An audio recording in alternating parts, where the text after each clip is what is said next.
أعوذ بالله من الشيطان الرجيم. بسم الله الرحمن الرحيم.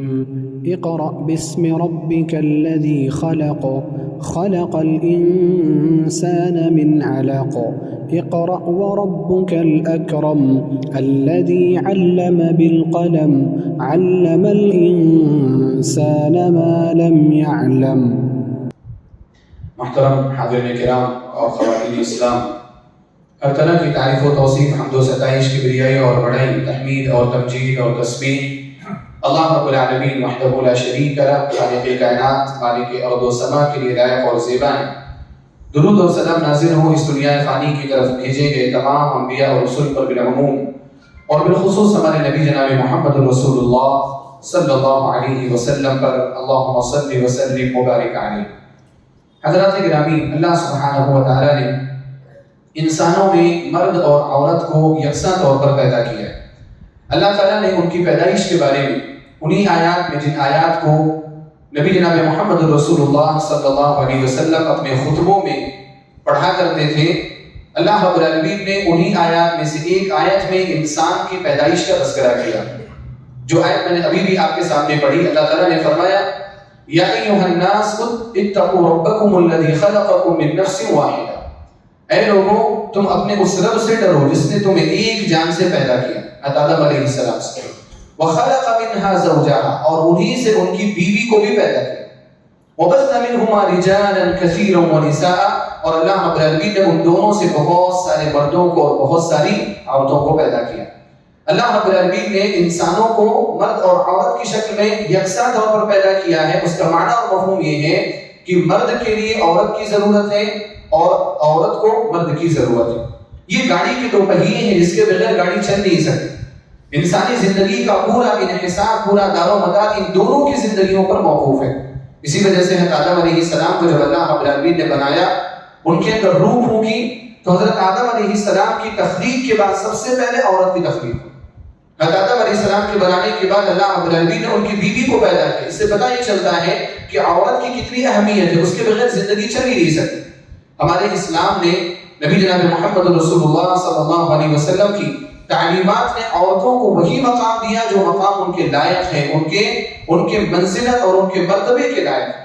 قرآن کریم میں پوری سورت ہے سورہ نساء کے نام سے۔ نساء کا معنی کیا ہوتا ہے؟ عورتیں۔ مکمل سورہ نساء، اور یہ بہت لمبی سورت ہے، جیسا کہ میں نے اس کی تفسیر میں جو فجر کے بعد جو تفسیر ہوتی میں نے ذکر کیا کہ تقریباً یہ سورت 1.5 پارے پر مشتمل ہے۔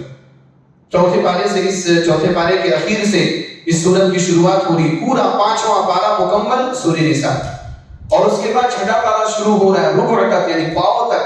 پاؤ ادھر اخیر چوتھے پارے کا اور پاؤ 6 پارے کا، اور مکمل 5واں پارا یہ سورہ نساء پر مشتمل ہے، 1.5 پارا تقریباً۔ اور یہ لمبی صورت ہے۔ اللہ سبحانہ و تعالیٰ نے عورتوں کے احکام اور عورتوں کے مقام کا تذکرہ تفصیل کے ساتھ اللہ رب العالمین نے اس صورت کے اندر کیا، اور اس کی بہت ساری باتیں فجر کے درس میں بھی آج آ گئی کہ اللہ رب العالمین نے عورتوں کو مال میں سے حصہ دیا، کہ ان کو بھی مال میں سے حصہ دیا جائے، ورنہ لوگوں کے یہاں یہ ذہن تھا کہ عورتوں کو مال میں سے حصہ لینے کا کوئی جواز ہی نہیں۔ اگر کوئی میت اس دنیا سے جاتا تھا، مرتا تھا، اس کے مال پر مرد لوگ قابض ہو جایا کرتے۔ عورتوں کو، بیٹیوں کو، بہنوں کو، ماؤں کو کوئی بھی حصہ نہیں دیا جاتا۔ بیوی کو، حتیٰ کہ بیوی کو جو شوہر کے بعد ایک طرح سے لاوارث ہو جایا کرتی ہے، جس کو کوئی پوچھنے والا نہیں ہوتا، اس کو بھی حصہ نہیں دیا جاتا۔ اللہ رب العالمین نے پوری آیتیں نازل فرمائی، اور اللہ تعالیٰ نے عورتوں کے حقوق کو اور عورتوں کے حصے کو مفصل انداز میں اللہ رب العالمین نے قرآن کریم میں بیان کیا۔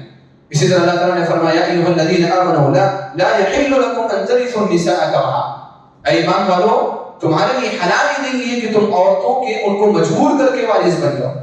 اس میں ان کے شوہروں کی وفات کے بعد ہوتا یہ تھا کہ شوہروں کی وفات کے بعد جو عورت ہوتی تھی، جو بیوی چھوٹ جاتی تھی، اس کے جو اولیاء ہوتے تھے میت کے، وہ اس کے وارث بن جاتے۔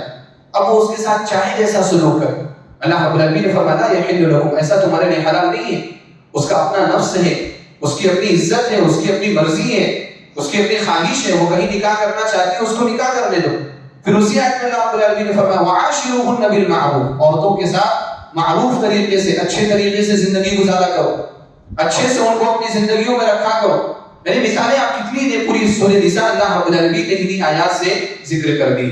یہاں پر مجھے آج کی اس خطبے میں ذکر کرنا ہے کہ اللہ رب العالمین نے جو عورتوں کو مقام دیا وہ اس وجہ سے کہ الحمدللہ عورتیں بھی اللہ رب العالمین کی مخلوق ہیں، اور جس طرح سے اللہ رب العالمین کی ہر مخلوق میں کوئی نہ کوئی عجب ہے، کوئی نہ کوئی اللہ سبحانہ وتعالیٰ کی مخلوق میں بدیعی بات ہے، اسی طرح عورتوں کے اندر بھی اللہ رب العالمین نے بڑی حسن اور بڑی خوبیاں عطا فرمائی۔ اور اللہ رب العالمین نے عورتوں میں ایسی باکمال عورتیں پیدا کی جن کا نام تاریخ کے صفحات میں روشن ہے، مکمل جب تک تاریخ زندہ رہے گی، قیامت تک جب تک ان عورتوں کو یاد کیا جائے گا، ان کے کارناموں کو یاد کیا جائے گا، ان کے فیصلوں کو یاد کیا جائے گا، ان کے اسٹینڈز کو یاد کیا جائے گا، ان کی استقامت اور ان کی شجاعت اور ان کی بہادری کو یاد کیا جائے گا۔ اسلام نے وہ مقام دیا ہے عورتوں کو۔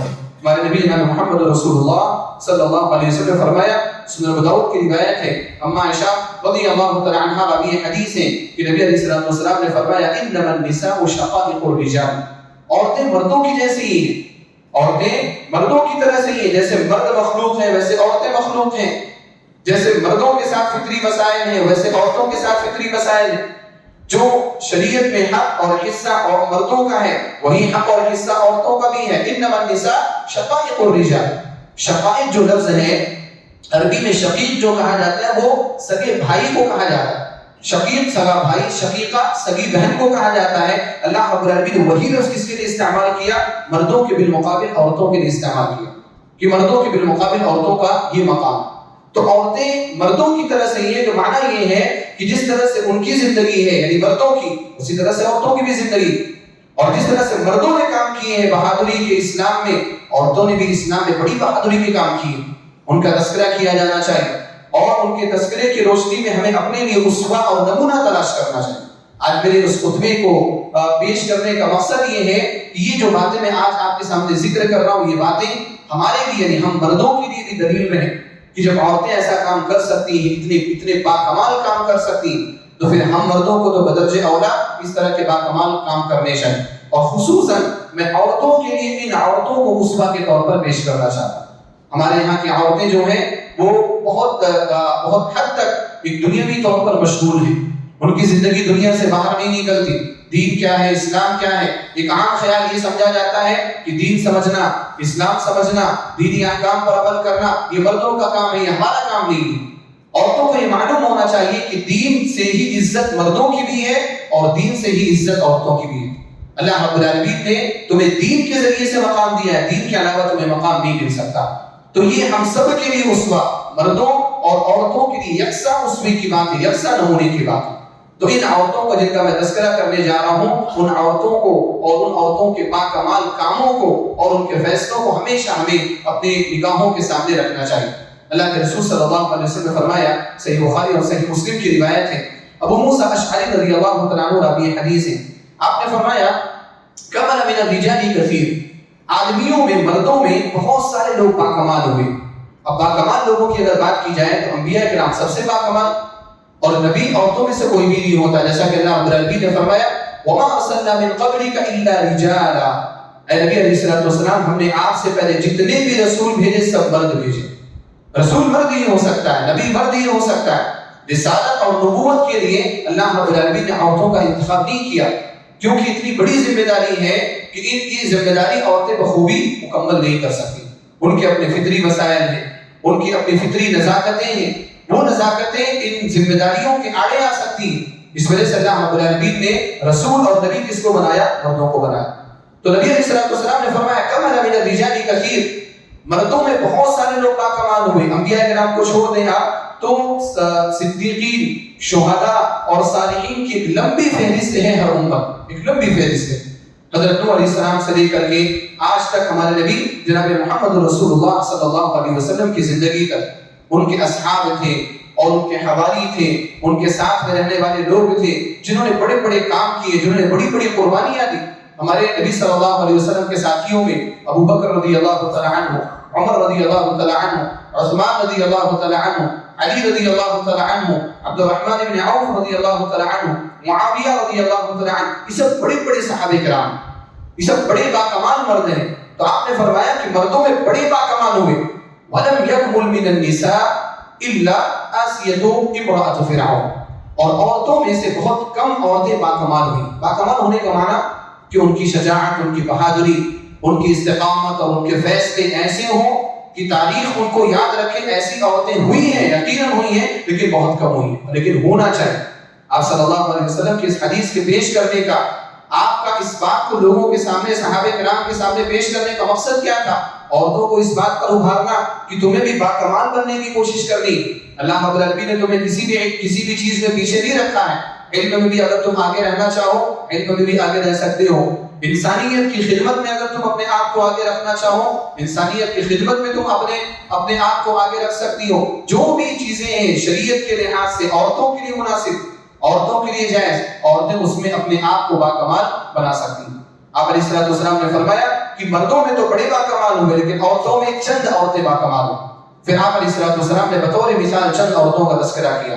آپ نے فرمایا آسیہ امرأۃ فرعون، فرعون کی بیوی حضرت آسیہ علیہ السلام۔ آسیہ فرعون کے گھر سے فرعون کی بیوی رہتے ہوئے انہوں نے حضرت موسیٰ علیہ السلام کی دعوت پر لبیک کہا، ان کے پیش کیے ہوئے اسلام کو قبول کیا، ان کا پیش کیا ہوا کلمہ انہوں نے مانا، اپنے شوہر سے بھی ڈری۔ حالانکہ فرعون کتنا جابر اور کتنا ظالم بادشاہ تھا، اس کے واقعات ہماری نظروں کے سامنے ہیں، آئے دن گاہے بگاہے ہم اس کے واقعات سنتے رہتے ہیں۔ لیکن ان کی بیوی، ان کے ماتحت رہنے والی ایک عورت آسیہ، جب انہوں نے عزم کر لیا، دور اندیشی سے کام لیا، تو انہوں نے فرعون کے گھر میں رہتے ہوئے اسلام قبول کیا۔ ایسی باکمال عورتیں ہوتی، جب ان کے یہاں اسلام پیوست ہو جاتا ہے، ایمان داخل ہو جاتا ہے، پھر کوئی بھی چیز انسان کی دنیا کی چیزوں میں سے آڑے نہیں آ سکتی۔ اس کے بعد آپ نے فرمایا وَمَرْيَمُ بِنْتُ عِمْرَانَ، اور مریم بنت عمران، یعنی عمران کی بیٹی حضرت مریم علیہ السلام، جن کے بطن سے حضرت عیسیٰ علیہ السلام کی پیدائش ہوئی۔ اور یہ دونوں عورتیں جو ہیں، آسیہ علیہ السلام اور مریم علیہ السلام، یہ دونوں عورتیں نبی بنانے والی عورتیں۔ حضرت آسیہ علیہ السلام جو تھی، ان کی تربیت میں کون پلے؟ حضرت موسیٰ علیہ السلام، جن کی طرف پوری بنو اسرائیل کی نبوت جا کر کے رک جاتی ہے۔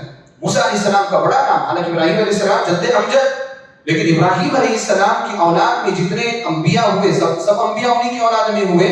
ہمارے نبی صلی اللہ علیہ وسلم کو اگر چھوڑ دیا جائے تو موسیٰ علیہ السلام ایک بہت بڑا نام ہے، بہت بڑا نام، اتنا بڑا نام ہے موسیٰ علیہ السلام کا کہ پورے قرآن کریم میں جتنے انبیاء کرام کے قصے اور واقعات ذکر کیے گئے، موسیٰ علیہ السلام سے زیادہ کسی کا بھی قصہ اور واقعہ ذکر نہیں کیا پورے قرآن کریم میں، اور اتنی تفصیل سے ذکر کیا، ان کی بچپن سے لے کر کے جوانی میں کیا ہوا اور اخیر میں کیا ہوا، پورا اللہ رب العالمین نے ترتیب سے سورہ قصص میں ذکر کر دیا، پوری ترتیب سے، جیسے پیدائش ہی ان کی، پھر کیسے ان کو نبی بنایا گیا، پھر کیسے انہوں نے فرعون سے مقابلہ کیا، وہ ساری چیزیں اللہ رب العالمین نے ترتیب وار ذکر کی، اور صرف ایک جگہ پر ذکر نہیں کی بلکہ پورے قرآن کریم میں۔ آپ سورہ بقرہ، قرآن کریم کی ابتدا کریے، موسیٰ علیہ السلام کا واقعہ فوراً آ جاتا ہے۔ 2-4 صفحہ پڑھنے کے بعد بنو اسرائیل کا تذکرہ شروع ہوا، موسیٰ علیہ السلام اور ان کی قوم کا تذکرہ شروع ہوا۔ تو آسیہ علیہ السلام فرعون کی تربیت کرنے والے، ان کی تربیت میں پلے بڑھے آپ، اور مریم علیہ السلام حضرت عیسیٰ علیہ السلام کو پیدا کرنے والے۔ مریم علیہ السلام کی تربیت میں رہے کون؟ حضرت عیسیٰ علیہ السلام۔ یہ دونوں عورتیں جو ہیں باکمال عورتیں ہیں، نبی علیہ السلام نے ان کو باکمال عورتیں کہا۔ پھر اس کے بعد آپ علیہ السلام نے فرمایا وَفَضْلُ عَائِشَةَ عَلَى النِّسَاءِ كَفَضْلِ الثَّرِيدِ عَلَى الطَّعَامِ، اور عائشہ رضی اللہ تعالیٰ عنہا کی فضیلت ساری عورتوں کے بالمقابل ویسی ہے جیسے کھانوں میں ثرید کو فضیلت حاصل ہے، جیسے کھانوں میں ثرید کو فضیلت حاصل ہے۔ عرب میں ثرید ایک اعلیٰ قسم کی ڈش ہوا کرتی تھی، اعلیٰ قسم کا کھانا۔ اس میں کیا ہے، ثرید جو ہوتا تھا وہ اس میں روٹی کے ٹکڑے ملے ہوئے ہوتے تھے، گوشت کے چھوٹے چھوٹے ٹکڑے، اس میں گھی ملایا جاتا تھا، زیتون کا تیل اس میں ملایا جاتا تھا، اور نہ معلوم کون کون سی چیز ملائی جاتی ہے، جیسے ہمارے یہاں بریانی ہے، مندی ہے اور دوسری ڈشز ہیں، ان کے یہاں ثرید جو ہے وہ ڈش تھی۔ اللہ کے رسول صلی اللہ علیہ وسلم نے اما عائشہ رضی اللہ تعالیٰ عنہا کو اس سے تشبیہ، اور گویا کہ آپ نے اس بات کا، یعنی کہ یہ واضح طور پر تو نہیں کہا کہ عائشہ بھی باکمال ہوئی، لیکن آپ کی فضیلت کو ذکر کر کے گویا کہ آپ صلی اللہ علیہ وسلم نے ان کے بھی باکمال ہونے کے بعد میں کہ یہ بھی کیا ہے، باکمال عورتوں میں سے۔ اور ایک روایت میں جو بعض اہل علم کے نزدیک ضعیف ہے، اس میں حضرت خدیجہ رضی اللہ تعالیٰ عنہا کا بھی نام ہے اور حضرت فاطمہ رضی اللہ تعالیٰ عنہا کا بھی نام، کہ نبی علیہ السلام نے کہا کہ یہ عورتیں باکمال تھیں۔ بہرحال میرا اس حدیث کو پیش کرنے کا مقصد کیا ہے کہ عورتیں بھی باکمال ہوئی ہیں، تاریخ کے صفحات میں ان کے بھی واقعات مذکور ہیں، ان کے بھی نام مذکور ہیں، اور ان کے بھی استقامت اور شجاعت کی بہترین مثالیں موجود ہیں. تو ہمیں ان عورتوں کے بارے میں پڑھنا چاہیے اور ان سے عبرت اور نصیحت حاصل کرنی چاہیے. خصوصاً ہماری خواتین کو ان عورتوں کی سیرت کا مطالعہ کرنا چاہیے. آج ہمارے یہاں کی خواتین جو ہیں وہ بہانے کرتی ہیں کہ ہمیں گھروں کے کام سے فرصت نہیں ملتی، بچوں سے فرصت نہیں ملتی، کھانا پکانے سے فرصت نہیں ملتی. یہ سارے کام، بلکہ ان سے بڑے بڑے کام اس زمانے کی عورتیں بھی کیا کرتی تھیں، اس کے باوجود انہوں نے اپنے آپ کو باکمال بنایا. آج کے زمانے میں کیا ہے، آٹا بیٹھ کر کے گھر میں پیسنے کی ضرورت نہیں پڑتی. پہلے وہ عورتیں جو تھی نا، وہ آٹا پیسا بھی کرتی تھی، اس کو گودا بھی کرتی تھی، پھر روٹیاں بھی بنایا کرتی تھی. آج آپ کے پاس پسا آٹا آ رہا ہے، صرف اس کو گود کر کے روٹی بنا دینا. اور پھر آج کل تو مشینیں بھی آ گئی ہیں، جن کے پاس اللہ تعالیٰ نے دولت دی ہے، انہوں نے گھروں میں مشینیں رکھ دی. آٹا ڈالا ایک طرف سے، تھوڑا سا پانی ڈال دیا، اور 5 منٹ میں 10 15 20 روٹیاں تیار ہو کر کے نکل آئی. آج ہمارے یہاں کپڑا دھونے کی بات بھی آپ دیکھ لیجیے. یہ ساری چیزیں اس زمانے کی عورتیں بھی کیا کرتی، بلکہ اس سے بڑھ کر کے کیا کرتی تھی، لیکن اس کے باوجود بھی انہوں نے اپنے آپ کو باکمال کیا. اسی وجہ سے کہا جاتا ہے، علم یہ کہتے ہیں کہ اگر انسان اپنے آپ کو ترقی سے پیچھے رکھنے کے لیے بہانے ڈھونڈنے جائے تو 1000 اور لاکھ بہانے اس کو مل سکتے ہیں. لیکن اگر وہ ترقی کرنا چاہے، اپنے آپ کو کچھ بنا کر کے دکھانا چاہے، تو صرف اس کے لیے ایک جنون کافی ہے کہ مجھے کچھ کر کے جانا ہے، چاہے وہ مرد ہو چاہے وہ عورت. پھر اس کو اللہ رب العالمین دیکھو کیسے وقت دیتا ہے، اس کے وقت میں کیسے برکت ہوتی ہے، اس کے فیصلوں میں کیسے برکت ہوتی ہے. تو ہماری عورتوں کو، خصوصاً خواتین کو، ان واقعات سے عبرت حاصل کرنا چاہیے. میں نے عنوان دیا تھا عظیم عورتوں کے عظیم فیصلے. میں چند باتیں یا چند واقعات آپ کے سامنے ذکر کرنا چاہتا ہوں، اور اس کے بعد انشاءاللہ کچھ اخیر میں کچھ نصیحتی کلمات میں آپ کے سامنے ذکر کرنا چاہوں گا. ہمارے یہاں صحابیات میں اور نبی صلی اللہ علیہ وسلم کی زوجات میں آپ پچھلی امتوں میں دیکھیں گے تو بڑی باکمال عورتیں. ان ساری عورتوں کے بارے میں ذکر نہیں کرنا چاہتا ہوں. جیسے آسیہ علیہ السلام کا نام آیا، مریم علیہ السلام کا نام آیا، اسی طرح موسیٰ علیہ السلام کی جو ماں ہیں ان کا بھی ایک بڑا کردار ہے موسیٰ علیہ السلام کی تربیت میں. یہ ساری چیزیں موجود ہیں تاریخ کے صفحات میں. لیکن میں آپ کے سامنے صحابیات اور نبی علیہ السلام کے ازواج کی چند مثالیں اور چند مواقع کی مثالیں ذکر کرنا چاہتا ہوں. ان کی پوری صورت ذکر نہیں کرنی. مثال کے طور پر نمبر 1 حضرت خدیجہ رضی اللہ تعالی عنہ. حضرت خدیجہ رضی اللہ تعالی عنہ باکمال عورتوں میں سر فہرست ہیں اس امت میں. بلکہ اس امت میں عورتوں میں سب سے زیادہ افضل کون ہے، اس میں اہل علم کے درمیان اختلاف ہے. بعض اہل علم کہتے ہیں کہ حضرت خدیجہ رضی اللہ تعالی عنہ افضل ہے، اور بعض اہل علم کہتے ہیں کہ اما عائشہ رضی اللہ تعالی عنہ افضل ہے. لیکن بعض اہل علم نے دونوں کو جمع کرتے ہوئے یہ کہا کہ خدیجہ رضی اللہ تعالی عنہ بھی افضل، اور ان کی افضلیت کے الگ اسباب. عائشہ رضی اللہ تعالی عنہ بھی افضل، اور ان کی افضلیت کے الگ اسباب. دونوں نے دو مختلف حالتوں میں دین کے لیے کام کیا. خدیجہ رضی اللہ تعالی عنہ نے مختلف حالت میں کام کیا، عائشہ رضی اللہ تعالی عنہ نے مختلف حالت میں کام کیا. خدیجہ رضی اللہ تعالی عنہ نے نبوت سے پہلے اور نبوت جب آئی اس وقت نبی علیہ السلام کا ساتھ دیا. نبوت کے بعد جب لوگوں نے آپ کی مخالفت کی اس وقت حضرت خدیجہ رضی اللہ تعالی عنہ نے آپ کا ساتھ دیا. لیکن اما عائشہ رضی اللہ تعالی عنہ نے جب نبوت مستحکم ہو گئی، مضبوط ہو گئی، حکومت قائم ہو گئی، اس وقت نبی علیہ السلام کا ساتھ دیا اور آپ کے علم کو حاصل کر کے پوری دنیا والوں تک آپ کے علم کو پہنچایا. دونوں کے الگ الگ خدمات ہیں، دونوں کے الگ الگ مختلف حالتوں میں، دونوں کے الگ الگ کارنامے. تو خدیجہ رضی اللہ تعالی عنہ باکمال عورتوں میں سر فہرست عورتوں میں. خدیجہ رضی اللہ تعالی عنہ نے اپنی زندگی میں بہت سارے ایسے کام کیے، ان کی زندگی میں بہت سارے ایسے فیصلے تھے جو فیصلے قابل ذکر ہیں. لیکن یہاں پر جو علماء ذکر کرتے ہیں اور جس کو ذکر کرتے ہوئے انسان بہت زیادہ لطف محسوس کرتا ہے اور ان کے لیے اپنی عزت کو محسوس کرتا ہے. حضرت خدیجہ رضی اللہ تعالی عنہ کے ان واقعات میں سے وہ واقعہ ہے جب آپ نے نبی صلی اللہ علیہ وسلم کو نبوت کے موقع پر حوصلہ افزائی کے کلمات عطا کیے. جب آپ صلی اللہ علیہ وسلم نبی بنائے گئے، نبی بنانے کے بعد فرشتہ آپ کو دکھنا شروع ہوا. حضرت جبریل علیہ السلام آئے، اقرأ باسم ربك الذي خلق، خلق الإنسان من علق، اقرأ وربك الأكرم الذي علم بالقلم، علم الإنسان ما لم يعلم. یہ آیت نازل ہوئی. آپ صلی اللہ علیہ وسلم کو انہیں حضرت جبریل علیہ السلام کو انہی ایام میں آپ نے ان کی اصل شکل میں دیکھا. ایسا لہو 600 جناح، حضرت جبریل علیہ السلام کے 600 پر تھے جو پورے آسمان کو چھائے ہوئے تھے.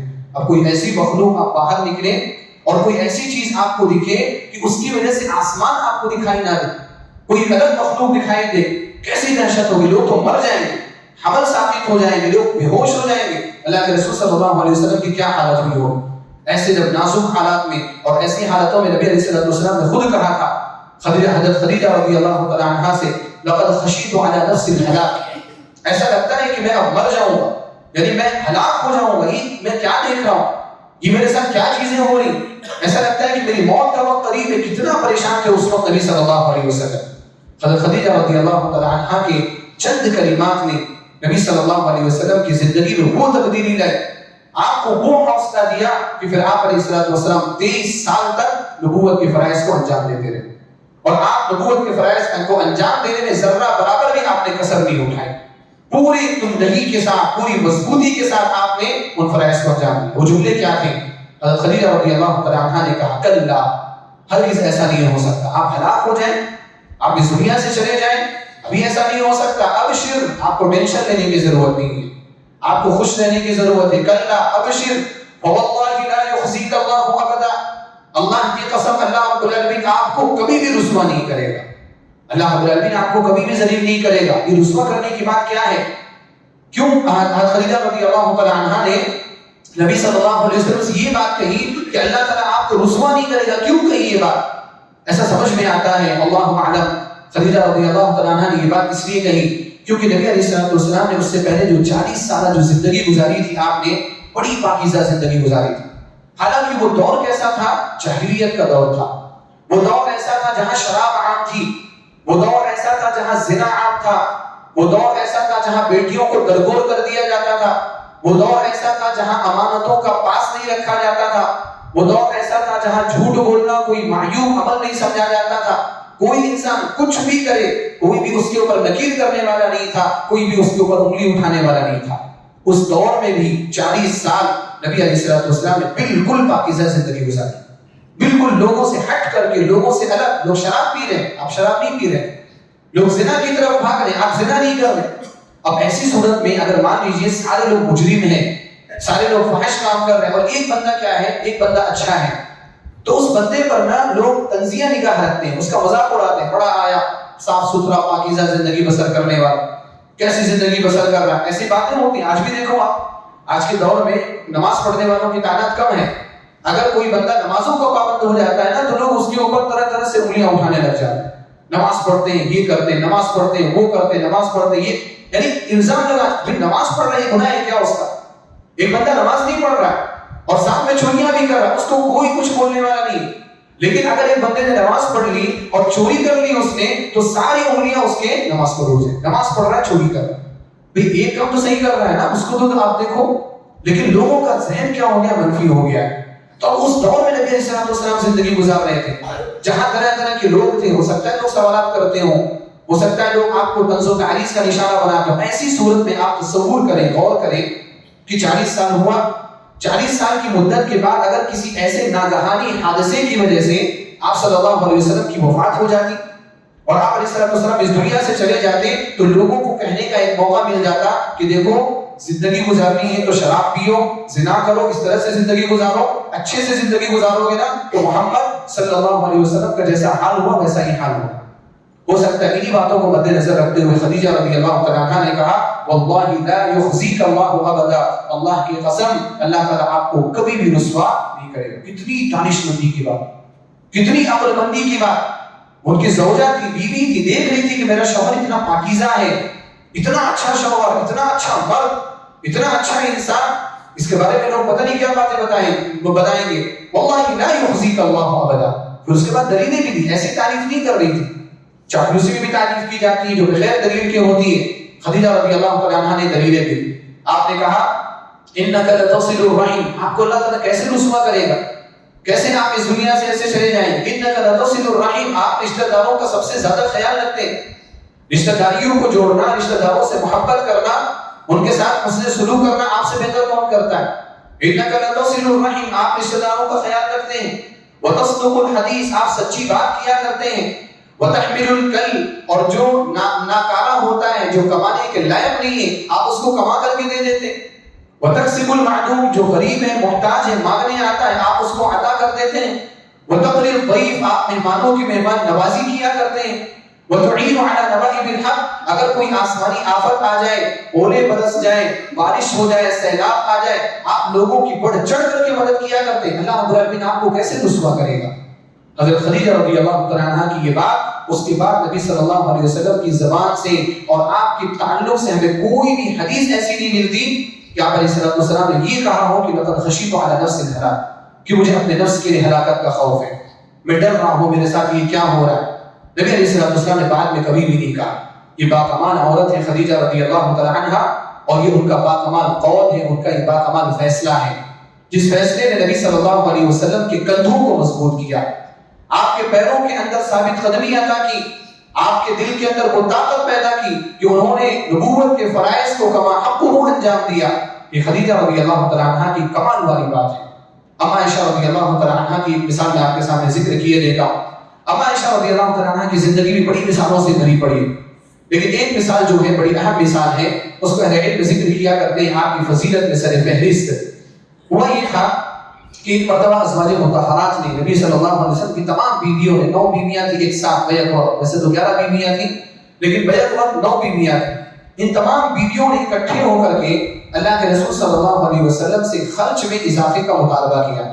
جب فتوحات ہوئی، مال آیا بیت المال میں، نبی علیہ السلام کے پاس بھی زمینیں آئیں اور مال آیا، تو انہوں نے کہا کہ ہمارے پاس خرچ زیادہ ہونا چاہیے، پہلے ہم نے کھجور اور پانی پر بھی گزارا کر لیا، 2 مہینے ایسے بھی ہوئے کہ چنا نہیں چلا، لیکن ہمیں اب اتنا چاہیے کہ ہم آرام سے اپنے گھر کو چلا سکیں، راشن ہمارے پاس اضافی طور پر ہونا چاہیے۔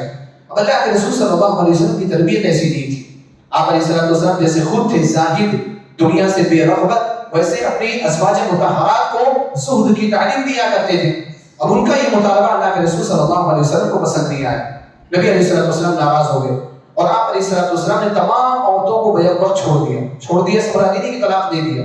حالانکہ صحابہ کرام کے درمیان یہ رومر پھیلا کہ نبی علیہ السلام نے طلاق دے دیا، لیکن نبی علیہ السلام نے ایلا کیا تھا۔ ایلا کا معنی یہ ہوتا ہے قسم کھا لی تھی کہ میں تم سے نہیں ملوں گا، اور 1 مہینے تک نبی علیہ السلام نے ان کو چھوڑے رکھا۔ 1 مہینے تک آپ صلی اللہ علیہ وسلم کسی بھی بیوی کے پاس نہیں گئے، کسی بھی، اب حتیٰ کہ اما عائشہ رضی اللہ تعالی عنہا کے پاس بھی نہیں۔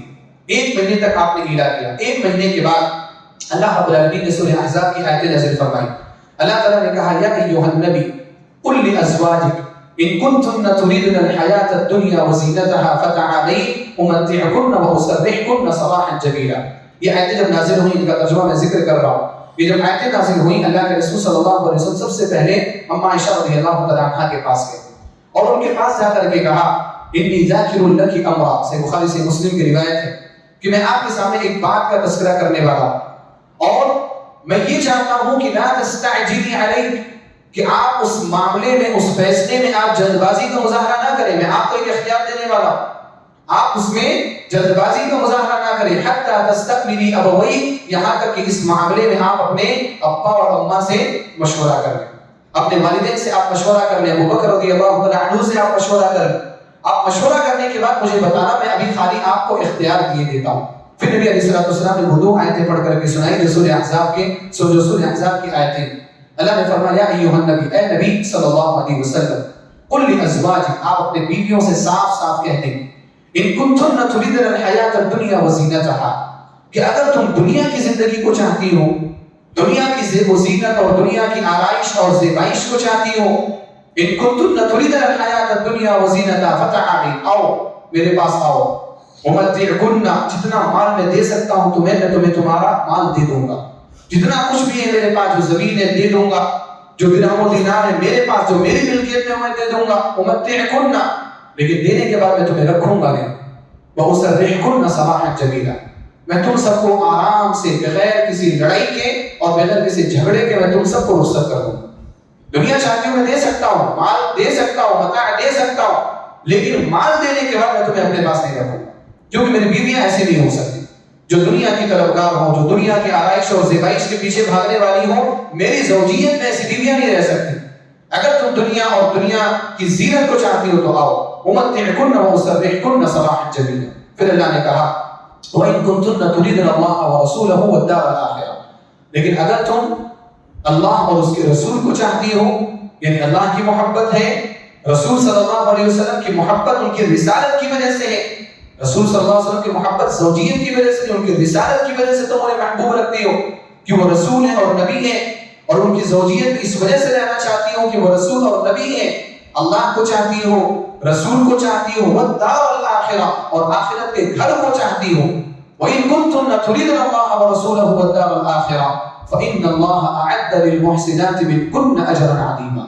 تو اللہ تعالیٰ نے تم جیسی نیک ارادہ رکھنے والی عورتوں، نیک عمل کرنے والی عورتوں کے لیے اللہ تعالیٰ نے اجر عظیم تیار کر رکھا ہے۔